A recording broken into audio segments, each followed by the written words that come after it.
Submitting an offer is really easy. It's really just like sending an email.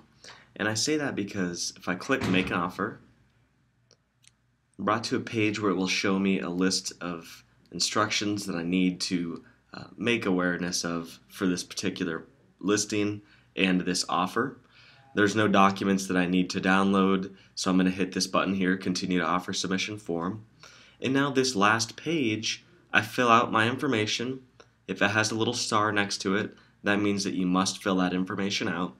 And then you're attaching your documents, your actual offer with your signatures on it, right here. If there's any special addendums or any other documents that are needed, you'll be notified by the listing agent of what those are. Otherwise, you're going to fill this information out and add your attachment, and you're going to hit submit offer. It's as easy as that. You don't need to create an account. You just need to get to this final page, fill out this information, hit submit offer, and there's lots of benefits to doing it this way.